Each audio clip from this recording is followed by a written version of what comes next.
بسم اللہ الرحمن الرحیم۔ فن حدیث کی ماہر اور میدان حدیث کی عظیم شخصیت امام حاکم رحمہ اللہ، آپ کا تعارف کیا ہے اور آپ نے کون کون سی کتابیں لکھی، کن کن سے آپ نے علوم دینیہ اور علوم حدیث حاصل کیے، اس حوالے سے ہم جاننے کی کوشش کریں گے۔ امام حاکم رحمہ اللہ، آپ کا اسم مبارک محمد بن عبداللہ بن محمد الحاکم ابن البی نیشہ پوری رحمہ اللہ ہے۔ امام حاکم رحمہ اللہ 321 ہجری کو آپ کی ایران کے مشہور شہر نیشہ پور میں ولادت ہوئی، 321 ہجری کو۔ اور امام حاکم رحمہ اللہ کے جو القاب ہیں، جس طرح ابن البی ہے یا حاکم ہے، اس کی وجہ کیا ہے، یہ وجہ بھی ہم جاننے کی کوشش کرتے ہیں۔ ابن البی آپ کو آپ کے ابا و اجداد میں ان کا جو تجارت اور کاروبار تھا، اس وجہ سے آپ کو ابن البی کہا جاتا ہے۔ اور جو حاکم کا لفظ آپ کے لیے استعمال ہوتا ہے، وہ اس وجہ سے تھا کہ آپ نیشہ پور کے قاضی مقرر ہوئے اور بہترین اور عمدہ فیصلے کرتے تھے۔ بہترین اور عمدہ فیصلوں کی وجہ سے آپ کو حاکم کہا گیا۔ اس کو امام ابن خلقان نے اپنی کتاب وفیات الاعیان میں ذکر کیا ہے۔ فرماتے ہیں انما عرف بالحاکم لتقلدہ بالقضاء، ان کو حاکم اس لیے کہا جاتا ہے، اس وجہ سے وہ حاکم مشہور ہو گئے کیونکہ وہ قضاء کے عہدے پر فائز تھے، اور اس عہدے پر فائز ہونے کی وجہ سے آپ کو حاکم کہا گیا۔ امام حاکم رحمہ اللہ، آپ نے اپنے والد سے ہی شروع میں ابتدائی طور پر علوم دینیہ حاصل کیے۔ آپ کے والد بلند پایا عالم دین تھے۔ امام حاکم رحمہ اللہ، آپ نے جن جن لوگوں سے پڑھا یا جس طرح آپ نے اسفار کیے، اس میں بنیادی جو آپ کے پہلے 20 سال تھے وہ نیشہ پور میں ہی گزرے۔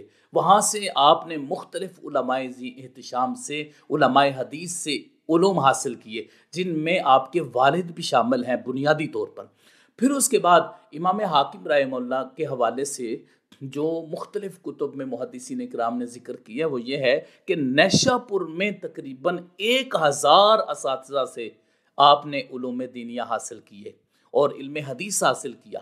اور پھر اس کے بعد 1000 وہ اساتذہ تھے جن کا تعلق نیشہ پور سے نہیں تھا، بلکہ ان کا تعلق حجاز مقدس سے تھا، عراق سے تھا، خراسان سے تھا اور ماوراء النہر سے تھا۔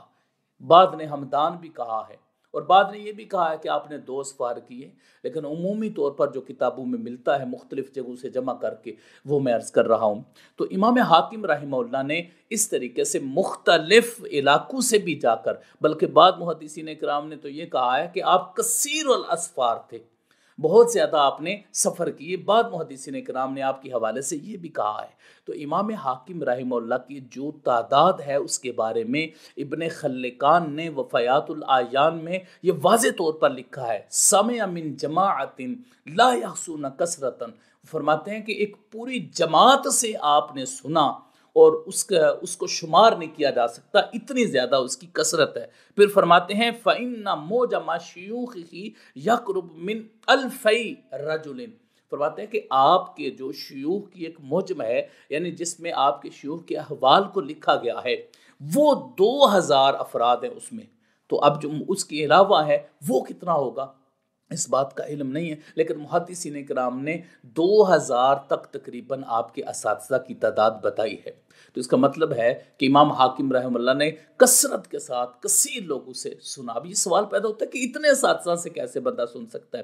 تو جو زیادہ سفر کرتے ہیں، زیادہ لوگوں کے پاس جاتے ہیں اور جا کر ان سے حدیث لیتے ہیں، سنتے ہیں، وہ ان کو اپنے اساتذہ میں شامل کرتے ہیں، اور اس طریقے سے پھر وہ زیادہ سے زیادہ افراد سے علم حدیث یا علوم دینیہ حاصل کر سکتے ہیں۔ امام حاکم رحمہ اللہ نے یہ وہ لوگ تھے جن سے آپ نے علم سیکھا۔ 20 سال کی عمر کے بعد پھر آپ نے دیگر علاقوں کا سفر کیا۔ امام حاکم رحمہ اللہ نے جن لوگوں کو پڑھایا، جن لوگوں کو علوم دینیہ اور علوم حدیث جن لوگوں تک پہنچائے، ان کی تعداد بھی ہزاروں میں بتائی جاتی ہے۔ ان میں جو معروف چند ایک نام ہیں وہ میں عرض کر دیتا ہوں۔ ان میں امام دارا قطنی ہیں، بڑے معروف مشہور امام ہیں۔ امام دارا قطنی جن نے سنن بھی لکھی ہے وہ شامل ہے۔ ابو العلا واسطی ہیں، اور امام بہقی آپ کے شاگردوں میں شامل ہوتے ہیں۔ پھر ابو یعلا ابو یعلا قزوینی ہیں اور امام ابو القاسم کشیری ہیں، یہ امام حاکم رحمہ اللہ کے تلامذہ میں ان کا شمار ہوتا ہے۔ امام حاکم رحمہ اللہ، آپ کو جو اللہ تعالیٰ نے حدیث میں مقام عطا فرمایا تھا اس کے معترف تمام محدثین کرام رہے ہیں۔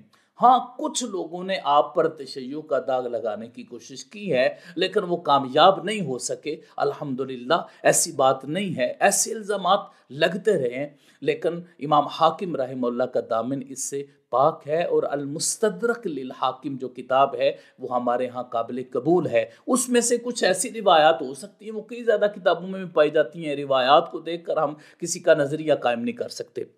تو امام حاکم رحمہ اللہ کا جو محدثین کرام کے ہاں ایک مقام و مرتبہ ہے، اس کے بارے میں ابن خلقان یہ فرماتے ہیں، امام اہل الحدیث فی عصرہ، وہ اپنے زمانے کے محدثین کے امام تھے۔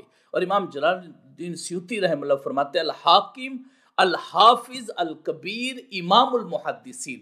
وہ امام جلال الدین سیوطی رحمہ اللہ نے اتنے القابات کے ساتھ آپ کا ذکر کیا ہے۔ اور ابو حازم عبدوی نے کیا فرمایا؟ انہوں نے فرمایا وَقَانَ امام اہل الحدیث فی عصری، اپنے زمانے کے محدثین اکرام کے بہت بڑے امام تھے۔ اور امام تاج الدین سبکی رحمہ اللہ آپ کے حوالے سے یہ فرماتے ہیں، کانا اماماً جلیلاً، بہت بڑے امام تھے، وہ حافظاً، اور حافظ تھے، اتفقا علی امامتہ و جلالتہ، آپ کی امامت اور آپ کی بزرگی اور آپ کے مقام و مرتبہ پر محدثین کرام کی طرف سے اتفاق کیا گیا ہے۔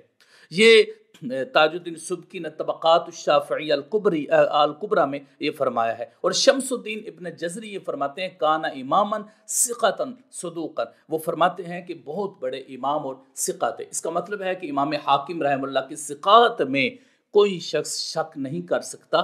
محدثین کرام نے آپ کے ثقہ ہونے پر اعتماد اور اتفاق کیا ہے۔ اس کے بعد آ جاتا ہے کہ امام حاکم رحمہ اللہ نے جو کتب لکھی، کتب تحریر کی، اس کے پیچھے ایک بیک گراؤنڈ ہے جس کو امام حاکم رحمہ اللہ خود بیان فرماتے ہیں۔ آپ یہ فرماتے ہیں کہ جس وقت مکہ المکرمہ میں گیا، وہاں جا کر میں نے آب زمزم پیا تو اللہ سے دعا کی، اے اللہ مجھے بہترین کتابیں، عمدہ ترین کتابیں لکھنے کی توفیق عطا فرما۔ تو پھر اللہ تعالیٰ نے ان کی توفیق عطا فرمائی۔ بعد محدثین کرام فرماتے ہیں کہ آپ کی کتابوں کی تعداد 500 ہے، اور بعد فرماتے ہیں کہ 1000 تک آپ کی کتابوں کی تعداد ہے۔ امام حاکم رحمہ اللہ کی جو معروف کتابیں ہیں ان میں معرفت علوم الحدیث، المدخل الى علم الصحیح یا المدخل الى علوم الحدیث بھی بعد نے اس کا ذکر کیا ہے۔ تاریخ علماء نیسابور، یہ بھی امام حاکم رحمہ اللہ کی کتاب ہے۔ اور امام شافعی رحمہ اللہ کے سوانح پر بھی آپ نے ایک کتاب لکھی۔ آپ کی مشہور و معروف کتاب المستدرک علی الصحیحین، جو واقعتاً ہی ذخیرہ حدیث میں ایک نیا چیپٹر ہے، ایک نئی اصطلاح ہے، ایک نیا باب ہے کہ آپ نے انہی شرائط پر جو امام بخاری اور مسلم کی شرائط تھی، انہی شرائط پر ایک کتاب کا تحفہ امت مسلمہ کو عطا کیا ہے۔ اس پر ہمارا الگ بیان ہوگا، المستدرک للحاکم جو امام حاکم کی کتاب ہے صحیحین پر، اس پر انشاءاللہ ہم ایک الگ بیان ریکارڈ کروائیں گے۔ امام حاکم رحمہ اللہ اتنی عظیم الشان شخصیت تھی، اللہ تعالیٰ نے آپ کو مقام و مرتبہ سے نوازا ہے۔ حاکم کی باقاعدہ طور پر ٹرم بھی اور اصطلاح بھی استعمال ہوتی ہے، لیکن جس وجہ سے آپ کو حاکم کہا جاتا ہے وہ وجہ یہاں پر محدثین کرام نے شامل نہیں فرمائی، بلکہ انہوں نے آپ کی عہدہ قضاء کی وجہ سے آپ کو جو حاکم جو آپ مشہور ہوئے ہیں اس کی وجہ وہی وجہ اس کی بیان کی ہے۔ تو امام حاکم رحمہ اللہ کا وصال نشہ پور میں 405 ہجری کو ہوا، بعد نے 403 بھی کہا ہے، لیکن زیادہ تر جو ہے وہ 405 ہی بیان کیا جاتا ہے۔ امام حاکم رحمہ اللہ یوں اپنی ساری زندگی علوم دینیہ کے لیے گزاری، رسول اللہ صلی اللہ علیہ وسلم کی حدیث کا ذخیرہ اکٹھا کرنے میں گزاری، اس کی جانچ پڑتال میں گزاری۔ اللہ رب العزت آپ کے بہت درجات بلند فرمائے، بہت درجات بلند فرمائے، آمین یا رب العالمین۔ وصلی اللہ علی حبیبہ سیدنا محمد و آلہ وصحبہ اجمعین۔